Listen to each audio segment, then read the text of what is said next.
Hi, everyone, and thank you for joining us today.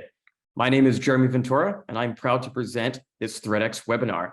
ThreatX is an API-managed security company where we protect organizations from APIs and application vulnerabilities and exploits. And today, I'm super excited to not only be presenting with myself, but also with Sandy Carielli, who is a principal analyst with Forrester.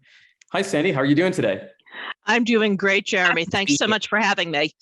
Really great to be here, everyone. Just by way of introduction, I've been with Forrester for about 4 years, covering the application security space. And Jeremy and I have been talking quite a bit about API security and the evolution of application security, and particularly some of the latest sort of stats and data around application security in 2023. Awesome. Thank you so much, Sandy, and thanks for joining us today. So as Sandy mentioned, we are going to be talking today about APIs, about applications, about Kubernetes, about containers, about microservices. All of that is encompassing. And the reason we want to put this webinar together is really because we understand for most organizations, security teams, IT teams, even DevSecOps teams, this is a real challenge. It's a real challenge when it comes to many different things. First, starting with visibility. Do I know what's on my network? Do I know what my developers have access to? Do I know where the vulnerabilities are? In addition to that, it's also, how do I protect this stuff, right? Sometimes this market can be a little bit confusing. There's a lot of security vendors. There's a lot of different technologies running around. Do I shift left? Do I shift right? And what does that mean? Where do I put the right protections and security technologies and tooling in place? Do I use services or not? And so today, really, we want to decoup all that. We want to talk about kind of what are the trends that Sandy and Forrester have seen in their latest research report, but also from ThreatX being an API and application security company, what have we also seen as well with our customers, our prospects, and our partners? And so without further ado, I'm going to turn this over to Sandy to kick off the presentation. But I will say before she kicks off, if there are any questions, if there are any comments that you have, please put them in the chat. We will get to them either through the presentation or at the very end. Without further ado, Sandy, I'll let you take over and start it off. All right, let's get into it. And we're going to start here, Jeremy. We're going to start by going into some data, talking about some of the trends in application security. And I'm going to start with what I will admit is one of my favorite statistics, because frankly, this is the data that keeps me employed and keeps a lot of my sort of colleagues and people who care about AppSec employed. Fact is, applications remain the most common way in for attackers. So every year, Forrester does a large security survey, and we ask organizations, we ask the respondents, were you breached in the last year? Was the breach due to an external attack? And if so, how did the attackers get in the door? You can see the responses up here on the slide that we're presenting, and what should be standing out to you is just how common applications are as a way in. You can see web application exploits, 16% of our respondents were compromised through that. Software vulnerability exploits, 25%. Software supply chain breaches, I'll get back to in a minute, because that's actually one that we're asking for the first time this year. But in previous years, if you looked at web app exploits and software vulnerability exploits, they were very commonly, in the top 2 or in the top 3. In previous years, they've been 1 and 2, 1 and 3, 1 and 4. They've always been at the top. This year, we added software supply chain breach as a new separate category for respondents to select, because there have been so many issues with the software supply chain since 2020, 2021 timeframe. And lo and behold, the very first year we offer that as an option, it shoots straight up to the top as the most common way in. So that tells us something about what organizations are struggling with in terms of software, in terms of applications, and managing all of the flaws and vulnerabilities therein. Now, I'm curious here, Jeremy. This is what we're seeing from a customer and data standpoint at Forrester. You talk to a lot of people too. What are you seeing? Yeah, I agree completely with this. And I think you highlighted it, but I just want to emphasize a little bit. The first time that you guys at Forrester put software supply chain on the radar for people to click, it's number 1. And I think we've seen that. And even recent news, right? The Clock ransomware group, for example, is attacking the file transfer app of MoveIt. And I know people that are listening to this webinar, we're all internally as security leaders probably checking, okay, am I using the progress software of MoveIt, right? Am I vulnerable to the potentially this exploit? Software supply chain has become such an important issue and critical component of organizations. How do I gain access, but also visibility and security on what are my supply chains? What security controls do they have in place? What happens if they have an incident? Is it going to affect my customers? Is it going to affect my business or revenue? And so I think it's super, super interesting that it's the first time that Forrester has put this on the map, and it's also the number one. And I think it exemplifies and highlights what we're actually seeing in reality when it comes to news and security and trends, like the MoveIt ransomware. And we can go list on and on and on about all the different software supply chain attacks. So I completely agree, Sandy, that this is exactly what we're seeing. Yeah, my colleague Janet Worthington specifically covers software supply chain, software bill of materials. And I'll tell you, she's busy because there's just so much going on. So, okay, we started with the not so great news. Let's move on to the slightly better news, which is that organizations are in fact paying attention to this, in that they are investing in addressing the problem. So the other question we often ask is, how are you planning on spending your money? What does your AppSec budget look like?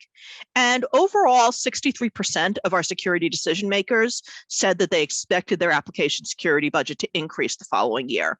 But what gets really interesting about this data, which you can see here, Jeremy, is that depending on the number of breaches that you believe you suffered, and I will say believe you suffered versus what may have actually happened, but depending on how many you believe you suffered, your planned investment differs quite a bit. So if you don't think you had breaches in the last year, about little over half of respondents in that category thought that their AppSec budgets were going to increase. But if they had had between 1 to 5 breaches, 63% of those respondents said so. And then 6 or more breaches, 78%. So organizations, when they realize they're being breached due to AppSec issues, they are in fact investing in those protections. So there is a little bit of good news in terms of responsiveness to the problem, that we are investing to solve the problem. And that is a positive. In general, we see AppSec as one of the highest priorities for the next 12 months by our security decision maker respondents. Here's the other piece of it, though, when we talk about spending. It's not just the security teams that are spending the money on AppSec. And I think this is a really interesting piece of it. We talk a lot about DevSecOps. We talk a lot about shifting security left, and we'll talk a little bit more. We often talk now about shifting everywhere. But the important aspect of this is the collaboration with development. What we're seeing is that collaboration actually translates not just to development being involved in security tooling decisions, but actually being the decision maker. And in 36% of the organizations we surveyed, not only being the final decision maker, they're owning the budget. So we're seeing this shift in budgets from security to development in some cases. This has been, it's jumped a little bit in previous years, and it's sort of flattened at around this 36, 37% number. But then you can see 53% of all respondents are final purchase. Development's the final purchase decision maker. So we're seeing a lot more development involvement, which I have to say, that's really great news, because the last thing we want, and I'm sure you hear this as well, the last thing we want is for security to buy a tool, throw it over the fence, and development to say, sorry, we can't use this. Totally. What are you seeing? And I think sometimes it's great to see the stats and the reality of it. And, I can tell you from conversations that I have, when we walk into prospects or we start analyzing and consulting with organizations, we'll say, who owns the budget of this project when it comes to AppSec or when it comes to API security? And a lot of times, for the first time, a lot of times they're looking at each other. It's kind of that Spider-Man meme where they'll point at each other like, I think you own it. Do we own it? And so this is really insightful, this graphic right here, because sometimes it's not security that owns the specific project. Now, even though security may not be that final decision maker, the final one writing the check, they're still part of it. And I think, to your point, I think this is actually a positive side where we see developers now having a seat at the table, and they're owning the budget, they're owning the decision-making process of, we need security embedded within our process, our SDLC process of how we develop code, how we develop applications. So I actually think to your point, it's a very positive sign. It highlights for especially security vendors out there that security may not be the actual person or the team that's going to help you close that deal. It actually may be the development engineering team or the AppSec team that owns this project and owns that technology. Yeah, kind of changes your selling motion, doesn't it? It does. It does. Absolutely.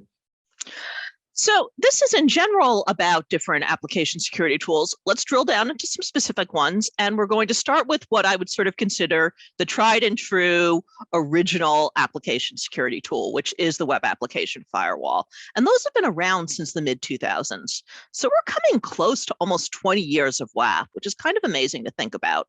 But Web Application Firewalls have evolved in the last several years. It's not just about your sort of standard stopping of the OWASP top 10. They've evolved quite a bit to have additional protections, have much better reporting, invest in integrations with the rest of the tool chain. So they're definitely evolving. But what's really interesting is that organizations are evolving in their adoption of WAF.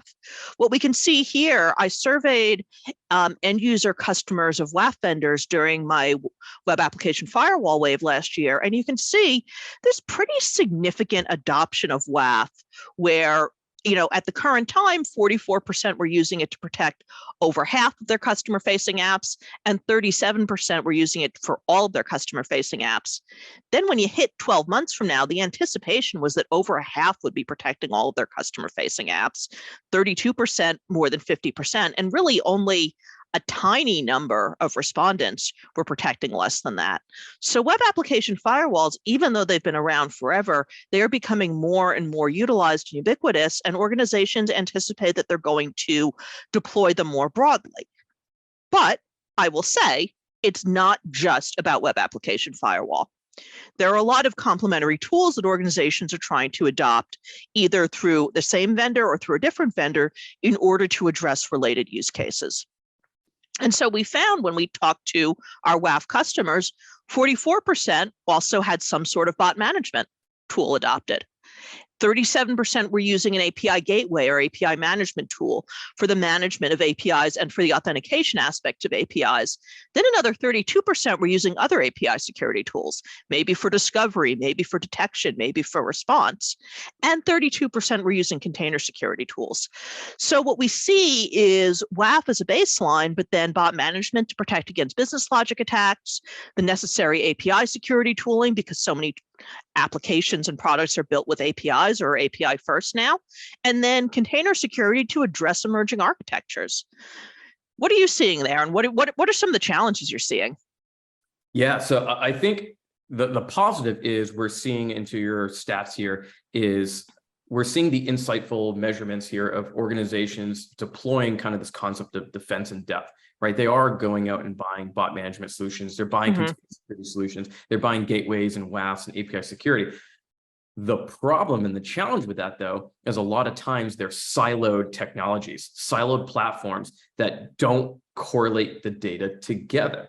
And I think that's, while this is insightful, it's also realistically what happens when you talk to customers. There's challenges with this as well, where the bot management solution may only be focused on specifically bots and botnets, but it's not talking to the gateway. It's not talking to the WAF and correlating that threat intelligence together and making sense of actually what's happening in that network or what's happening at that application layer, for example. And so I think with this, going even a little bit going back on the WAF stuff, where WAFs, to your point, WAFs have been around forever. They've been around for 20 years, and it is still fundamental for organizations to deploy WAFs.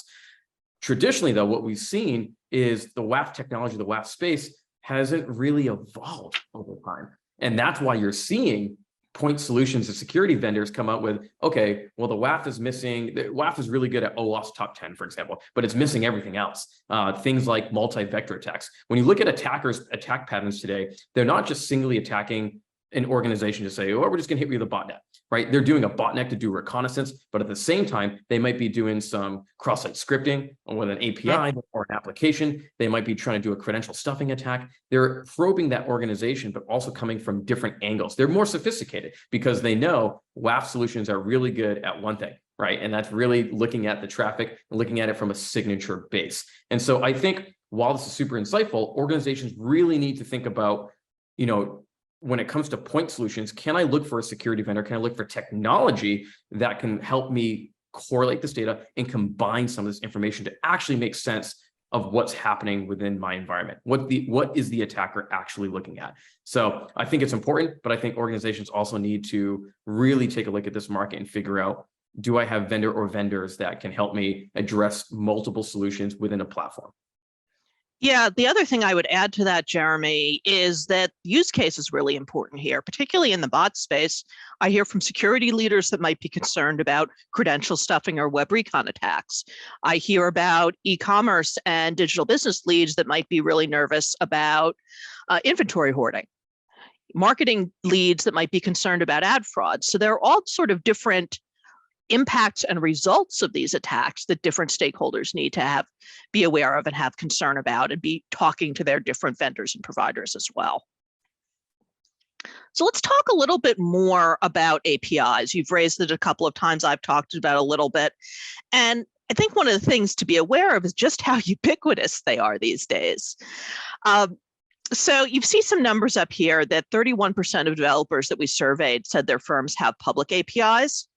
That was for 2022. When we asked the same question in 2021, only 23% of developers said that. So you saw a pretty significant year-over-year jump.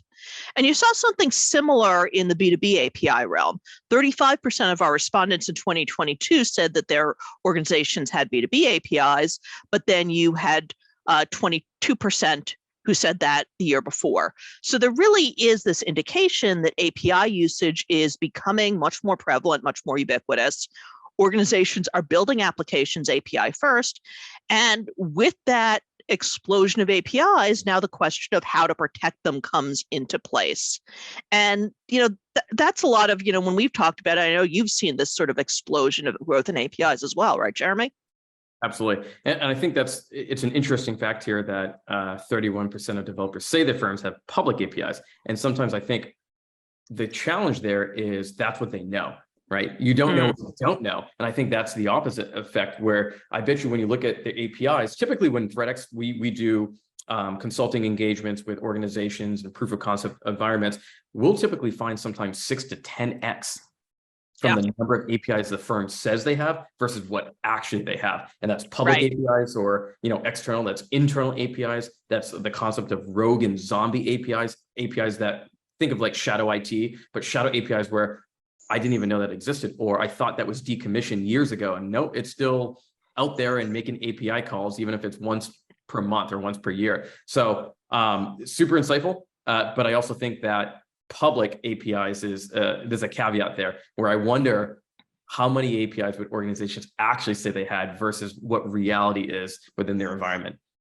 Yeah, we hear that a lot with security leaders, where particularly early on when APIs were just starting to become popular, security teams might say, oh, we don't do that. And then developers in the room would say, yeah, you do. Yeah, we do a lot of that. But if you're not registering them, if you're not tracking them, if you're not sort of keeping the specifications in a standardized repository, you may not have full awareness of it. To your point also, you may end up with APIs that were perhaps someone deployed them years ago and then lost track of them. Or maybe you have an old version that's deployed along with a new version, and you've got multiple versions of the same API deployed. There could be lots of reasons that you have rogue or zombie APIs out there, but the result is you don't have a full handle on all of the ways that someone could request data through an API and the type of data they could get back. And that's the problem that we really need to solve here. So let's talk about some of the ways in which APIs are subject to a range of attacks. In some ways, a lot of these attacks look pretty similar to the sort of typical application attacks. We talked about injection attacks earlier, standard web application flaws, SQL injection, cross-site scripting. You could do that through APIs as well. We do see a lot of that. We also see a lot of business logic attacks. We've been talking about bots quite a bit. But really, API calls that aren't necessarily taking advantage of a security flaw so much as they are taking advantage of how the business logic of the API is intended to work, and potentially using that to get more data than you're supposed to, taking advantage of an authorization issue or something along those lines. Or then there are the API specific attacks where maybe you haven't configured the gateway properly, or you haven't got the authentication in place, and suddenly you're leaking a lot of data. Now, I know that auth issues are a particular sort of sore spot for you, Jeremy. So tell us a little bit more about that. Yeah, it's funny. You hit it right on its head there. But I think when we look at some of the incidents that have happened with some of these major organizations when it comes to security incidents, when it's related to API, more times than not, to your point, they're looking at business logic attacks. It's not sometimes so sophisticated as people think. It's APIs that were out there without the right proper encryption, without the right proper authorization. So who is authorized to use that API? Who is authorized to access that API? And then authentication, as you mentioned, Sandy. So is this individual that's authenticating using the right credentials, or for example, is that API admin key right? And we've seen this over and over, and I know you're going to talk about it in a couple of other slides here, but authorization, authentication is critical for organizations when it comes to fundamentally protecting your APIs, because that's a lot of times where the easiest, I call it the easiest way to scrape, the easiest way to get into an organization sometimes is going after your business logic of the flaws, the configuration management of how you develop the API.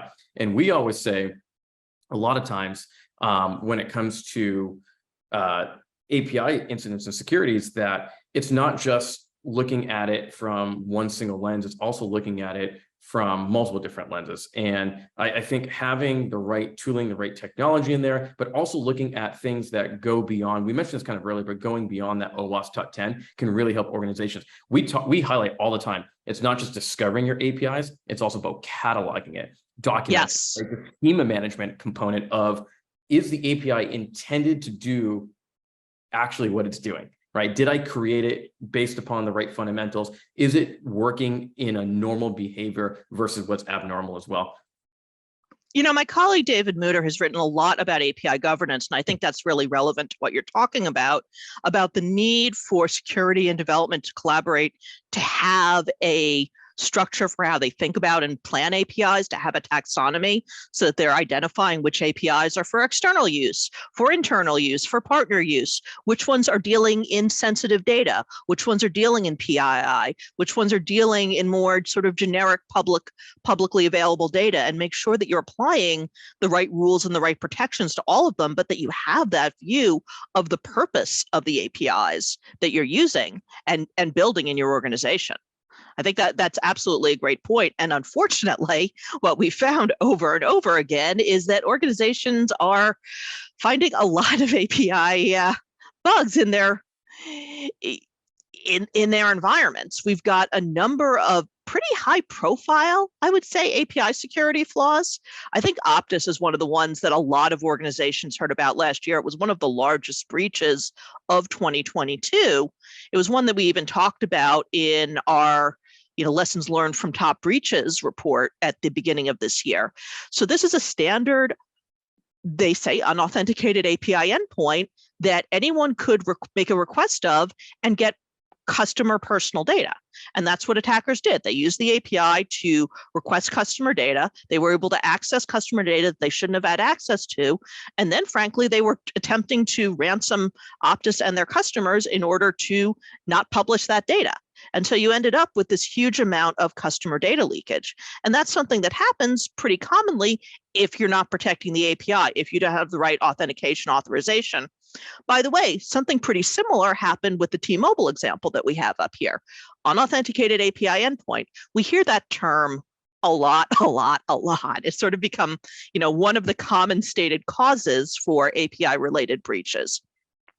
And I will say here, Jeremy, back to the question of rogue or zombie APIs, I have to ask, is an unauthenticated API endpoint always really an unauthenticated API endpoint? Or was it just an API that we didn't really know existed? So of course it was unauthenticated endpoint because, well, we didn't know it existed in order to put in the proper authentication.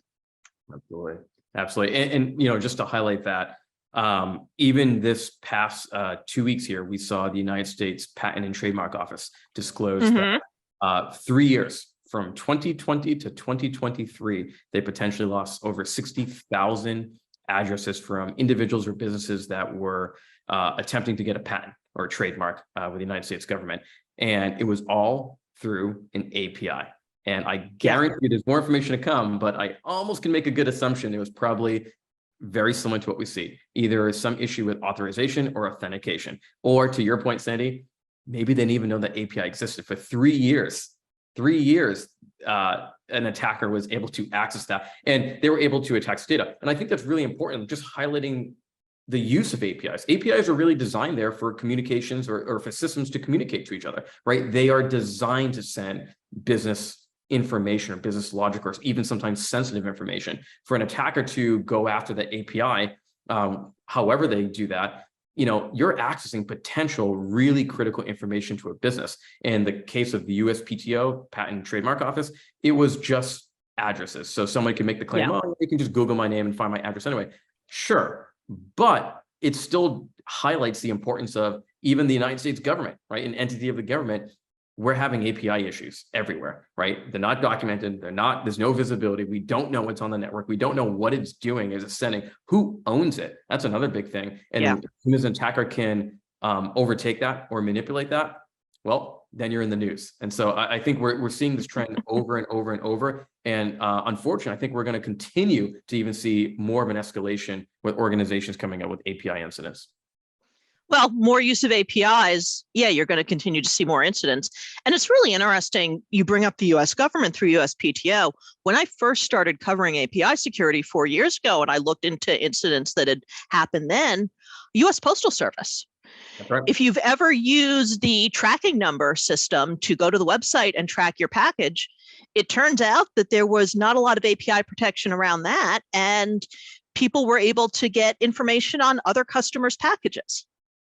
Yep. So, really basic stuff that we see over and over again. We saw API security issues during some of the, vaccine and COVID tracking types of rollouts.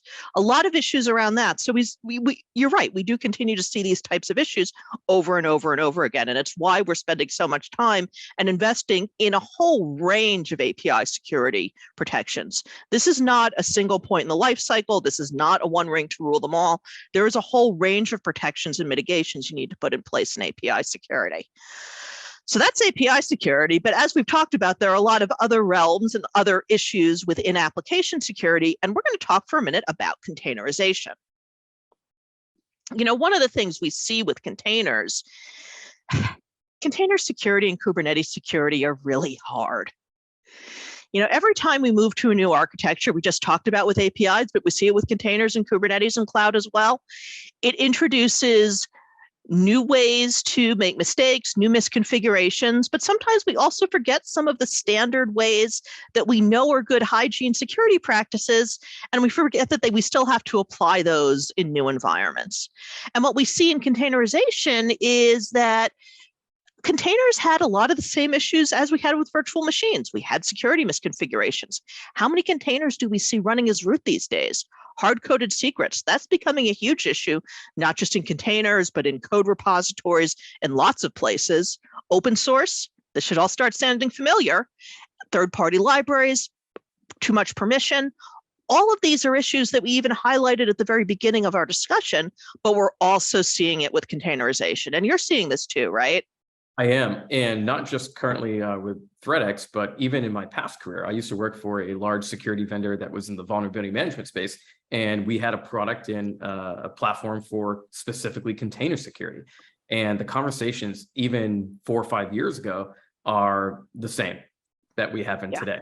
And I think a lot of it, the one I'll highlight right there is open source and third party. As a developer, sometimes it's the easy way out to go to GitHub or GitLab or any open source repository and pull down images or repos or libraries of the fundamental building blocks of how to build your container, build your application. But as we pull that down as a developer, you're just kind of trusting that, oh yeah, it's secure. What's happening is once these containers go in runtime, or once these containers are actually spun up in the application or whatever it might be that's powering that the containers are powering, a lot of times we don't even understand that when it's in production, when it's running, there's all kinds of vulnerabilities that are happening. There's a huge security threat when those containers are running. And as we know, containers sometimes could run for seconds, they could run for minutes. That's kind of the life, that's kind of the advantage of a container. Easy access for developers. It allows code and applications to be developed faster, but it also allows their ephemeral. So it allows them to kind of spin up and down, load balance off each other. With that, though, comes this huge security risk, which I know you're going to get into. But I just wanted to highlight right there the open source and third party, because I've seen that over and over in my career where it's a trust, and we're building, and we don't even understand the vulnerabilities that are even the fundamental building blocks of how we build. Absolutely. And thank you for teeing that up for me so beautifully, because my favorite word to use to describe a lot of container images that folks are pulling off of repos is overstuffed. You have an image that's sitting out there on a repo. Over the years, developers have expanded it, added things they thought they would need it for it, checked it back in, made it available. And by the time you go and you pull a particular image, that image could have all sorts of functionality that maybe you don't need, that maybe isn't applicable to you. And with all that functionality, with all those libraries comes potentially a huge number of vulnerabilities, a much broader attack surface. And if you don't go in and scale down that image to just the functionality you need, you're potentially inviting in a lot of trouble. So that's the step that I think we sometimes forget to take. That image could be really useful that we pull off the repo and use internally. We just have to go through it and we have to scale it down first, right? Great. So from containers into the orchestration of containers, let's talk about Kubernetes. And I know this is one that causes people to get a little bit antsy because it's just so complex. But let's talk a little bit about why is this so hard? And the first reason this is hard is there's just such a range of security controls around Kubernetes.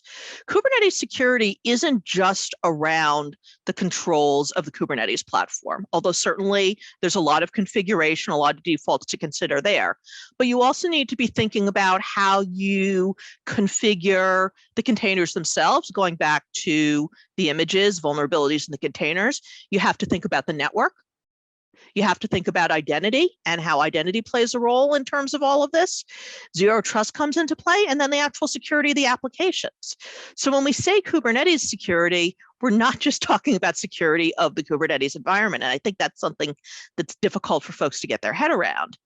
The other issue is that one of the main principles, guiding principles of Kubernetes is backwards compatibility. I respect the fact that they do not want to release a version of Kubernetes that, when deployed, is going to break something. You don't want that experience for your developers, for your customers, for security, for anything. In order to maintain backwards compatibility, sometimes that means some compromises, which could mean that a new security control perhaps has to be disabled by default because it could break something out of the box without some testing. And so the standard choice that's been made is we will not have this enabled by default, but we will expect and recommend that security leaders test and then switch it on, configure it. That means there's a little bit of work for the security team to do because they need to understand what's enabled by default, what's disabled by default, but what's recommended to be enabled after the fact. So there's some work to be done there. Third area I'll talk about is just detection. Detection of attacks, intrusion detection, it's incredibly difficult with Kubernetes. And so what a lot of organizations and security leaders have defaulted to is this notion of limiting the blast radius, limiting the impact of intrusions. That takes a lot of work. And it's, again, a different mindset. And that mindset's the final issue. With security professionals, we're potentially talking about, a different mindset, additional training, learning about the entire ecosystem, thinking about it in terms of the entire ecosystem, and training security teams on something that's pretty new. There are not a lot of Kubernetes security pros just sitting out there waiting to be offered jobs. And one of the things that I found in the course of my research in this, Jeremy, and I imagine you've probably seen this as well with peers that have gone to and from organizations, Kubernetes security pros are high in demand. And I've spoken with folks that have seen them leave one company and go to another for very high salaries. So we need to be prepared to train these folks up in a range of skills, make sure that we have, a full set of skills coverage and that we have some redundancy in the system because this is such an in-demand skill set. What about you? What are you seeing in terms of the complexity? Yeah, I would highlight that it's complex. And I think from a security minded mindset, or just always kind of going through, you're looking at incidents and events, and whether you're on the red team or the blue team, like looking at Kubernetes is a new challenge. It's a whole new horizon for security professionals because we're not always trained or went through schooling or got certifications on specifically orchestration platforms or dealing with containers and, Kubernetes and how things run and how is it configured, to your point. And I would just highlight what you mentioned right there. Finding Kubernetes experts is like finding a needle in the haystack. And so I think you got to make your own.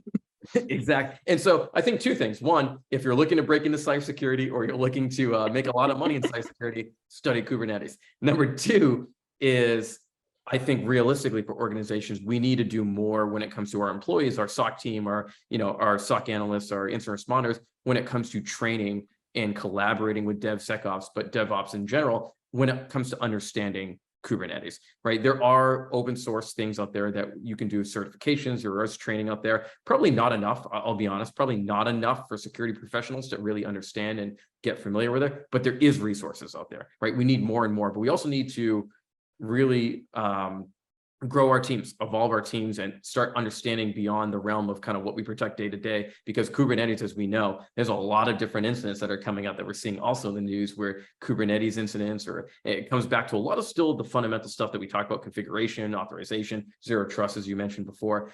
So yes, highlight that with your teams, really get them on board of what Kubernetes is. Are we using it? How effective is it? What does it mean for organization? And then most importantly, how do we protect and secure this without slowing down the business as well? So I will say something about training, because we've talked about that quite a bit. CNCF and Linux Foundation have collaborated on a certified Kubernetes security specialist program. They have a lot of training partners. So if you're trying to get trained, that may be a way to go. But they've also open sourced the curriculum to the exam. So you may have an opportunity to develop your own training approach or to self-study for it. Now, the other part of this, you said, if you want to be high in demand, study Kubernetes security, but you can't study just Kubernetes security. And that's the other part we have to go back to. It's not just about Kubernetes configurations on their own. It's about identity. It's about the network. It's about containers. It's about the applications running in containers. And if you're looking at Kubernetes security, you can't be so siloed to just look at the Kubernetes configurations, because everything else plays a role and it's all connected. And this is part of the mindset shift that we have to think about in terms of how we train security leaders, but also about how we plan this and how we help protect.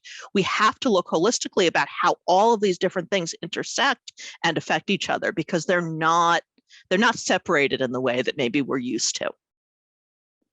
Yep, totally agree. I mean, even looking at that chart right there, right? There's a lot. And so there's a lot, and it's intimidating the first time you look at it. And let's be fair, the second and third time as well.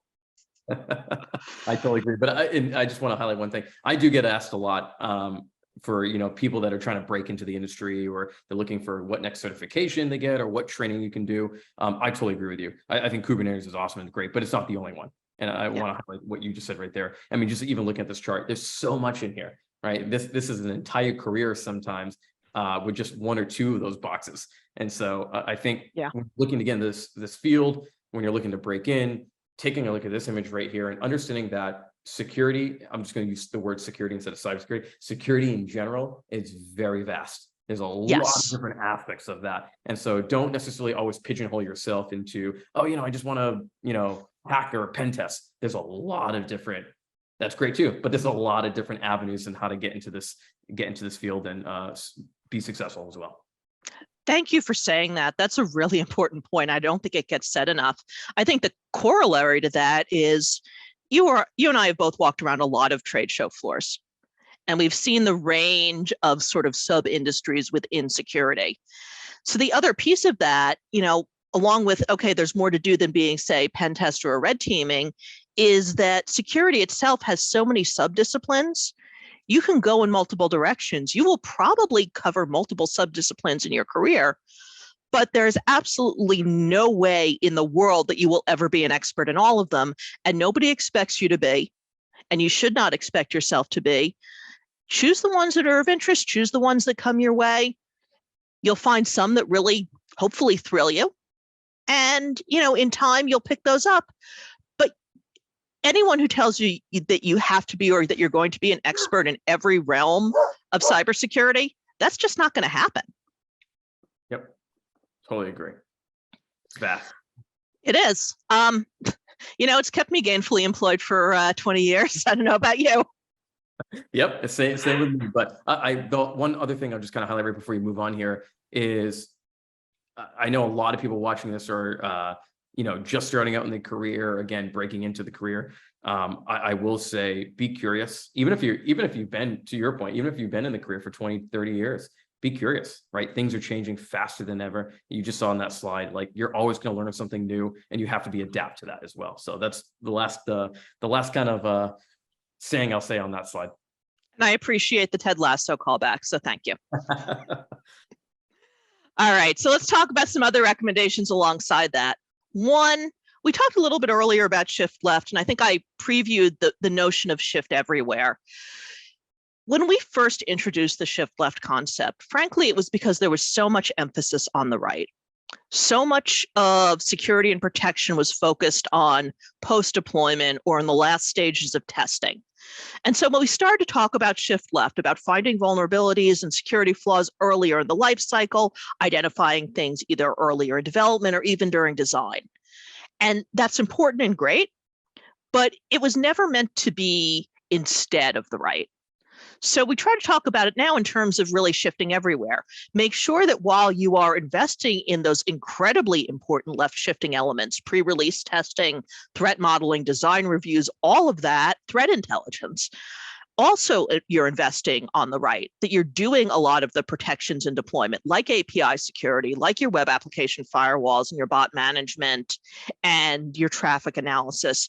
You've got to balance both sides. So that's a really important aspect of this. If you're going to create this much more agile DevOps environment and DevSecOps program, you really need to have security embedded throughout that entire life cycle, not just at a couple of stages. So that's the first thing I really hope that people will take away from this. The next thing is around API security. And I think I did highlight a little bit earlier, this is not just a single point in time. This is not just one component. This is not just one tool. It is throughout. And I like to think about this in terms of 8 different components, starting all the way back with that governance piece that I talked about in terms of understanding, how APIs are being defined, who owns them. Are they internal? Are they external? Are they partner facing? What's the data being sent through them? All of that information going through to discovery, back to your point, Jeremy, about not necessarily being aware of all the APIs in your environment. And then you get to the authentication, authorization, testing APIs for flaws, setting policy on API traffic, detecting API attacks and responding to them. And then finally, for APIs that aren't yours, that you may be calling for your partner organizations or for cloud services, making sure that you're also managing security for those. So API security covers a huge range of challenges at every stage of the application and product lifecycle. And it means that we need to consider all of those different elements as we're building out our API security strategy. I guess the last point I will make on this, and then turn it back over to you for a minute, Jeremy, is that complexity of Kubernetes. It's hard. There are a lot of pieces to it, as we both pointed out. So we've got to really work together on this. First part, I think we've really hammered home quite a bit. Include all of the different components of security into your best practices. Think about the identity, think about your network policy, think about container security, images, applications, all of that. But then also you're going to need to be thinking about a range of tools here. It's not just going to be the native configuration settings. Certainly making sure you have those defaults set right is going to be important.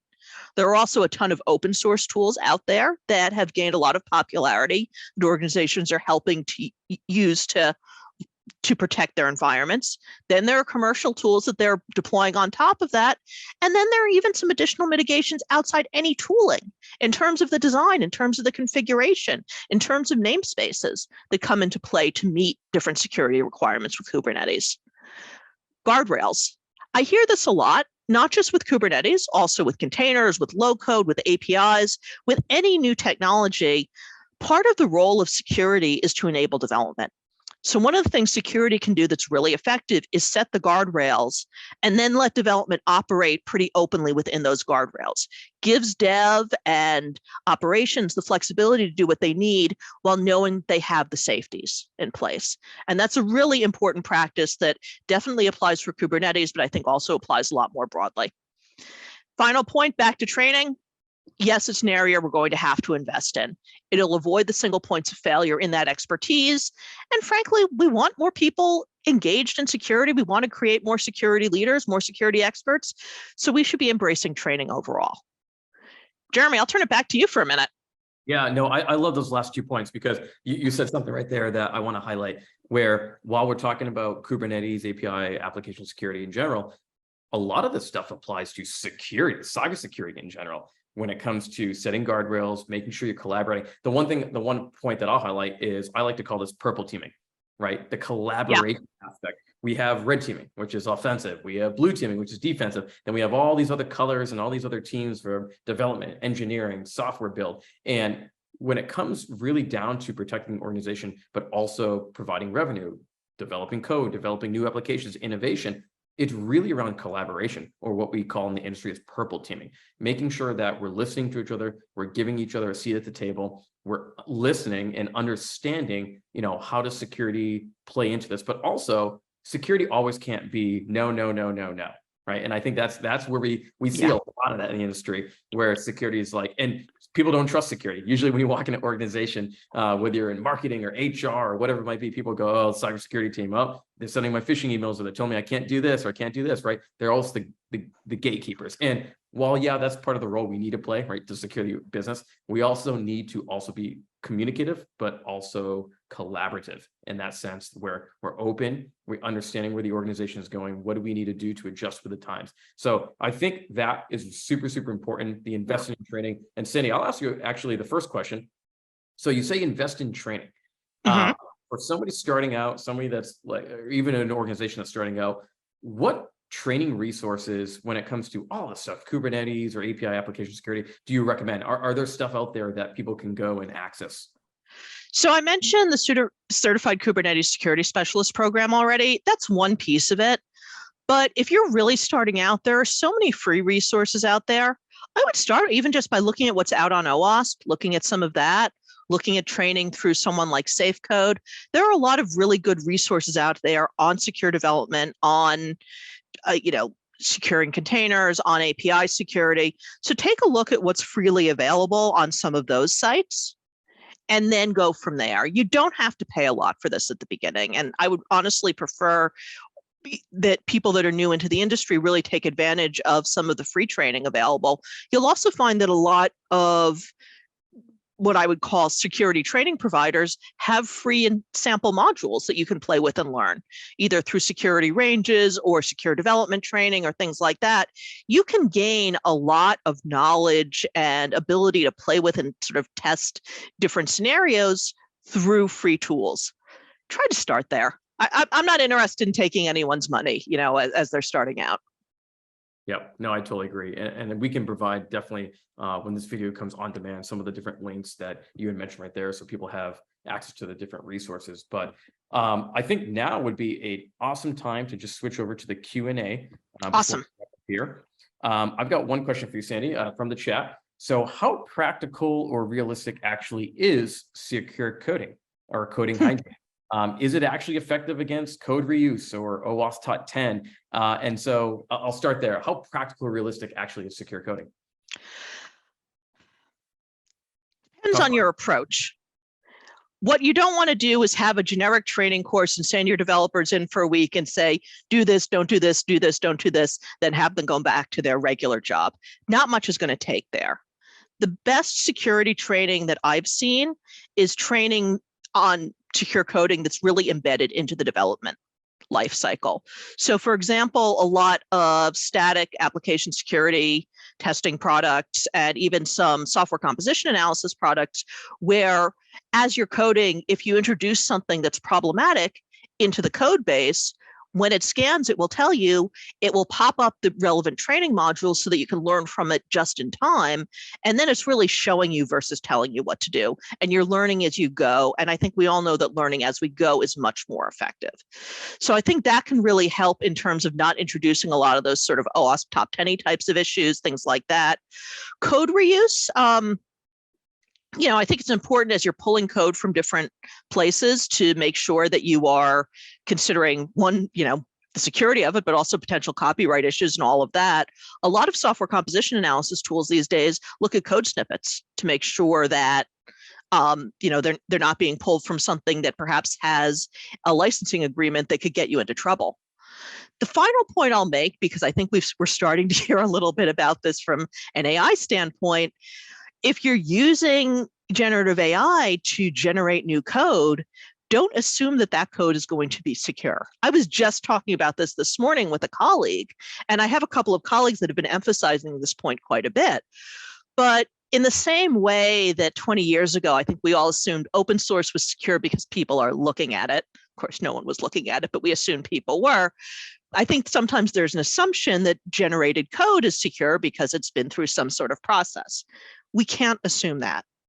Anything that's generated through AI has to go through the same type of security testing processes as something that we're generating by hand or by integrating with open source or third-party libraries.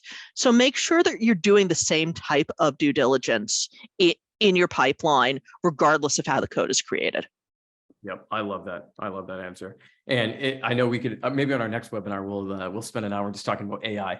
I know that's the hot topic of the day. But I do have one more question for you before we wrap up. So with a lot of this stuff, and just in security in general, automation comes up. And actually, I see another question comes in about automation as well. So a couple about automation. So really, how do you effectively incorporate automation into security? And I even back in my career, I was back in the SOAR days where everything was automate, automate, automate. And then we kind of changed that word, or at least had a caveat, orchestrate.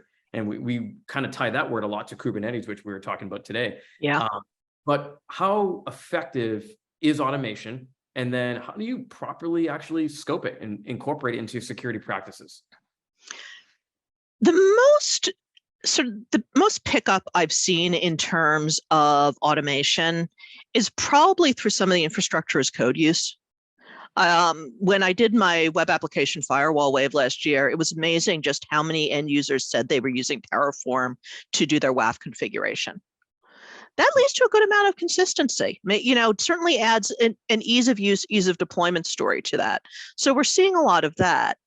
If you look more to the left, more into the pipeline, it's incredibly common these days to see security tools that have out-of-the-box integrations with your Jenkins, with your Jira, with your Azure DevOps, with your GitHubs, all of that, so that as you're pulling code, as you're checking in code, it's scanning for security issues. As you are adding it into some other repo or source control, it's checking for security issues.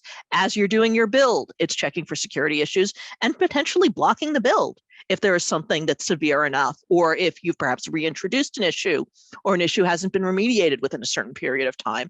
We're seeing a lot more integration between security tools and developer tooling. And the critical part of this that I think is really, really important, goes back a little bit to development having the purse strings for a lot of security tools, is that it's allowing developers to operate within the tools that they know. They don't have to go outside of the development pipeline to solve security issues. The security tools are integrated right in, and they can address them from within their IDEs, from within their build tools, all of that. That is incredibly important to me. I totally agree. And I've seen that in my career too, where automation, you hit it right on head right there, but in the sense of from a development aspect, you don't have to go and teach them how to learn a new tool, or sometimes even, I even hate to say this, but sometimes even think about security all the time. If we have the tools and the technologies that can be hooks into that pipeline, into that development, that doesn't disrupt, unless something's critically wrong, but doesn't disrupt the flow of a developer. A developer, again, they're working in sprints. They're paid differently. They're looking at the world differently. They're working at their job differently than security always trying to find, what's wrong and how to fix it. And so we need to make sure as security leaders that we're incorporating those hooks that don't disrupt the development and the job and the life cycle of what applications developers and, again, what the business is actually trying to do. So love that answer. 100%, yeah. With that being said, we are just at time right now. So I want to thank everyone again for joining today. Thank you for the insightful conversations. This video will be on demand, so you'll be able to watch us after the recording. And last but not least, Sandy, thank you so much to yourself for joining me today in this super insightful and informative webinar and conversation. But also thank you to Forrester as well for always providing great research and insights and analyst reports, as you guys always do. So Sandy, I'll turn it over to you for just parting words. No, thank you so much. And thanks for having me. Really great to chat with you today. A lot of really interesting things came up in this discussion. And, definitely encourage anyone to, continue to check out our research and see what you can find and go out. And I think, Jeremy, you put it best, be curious.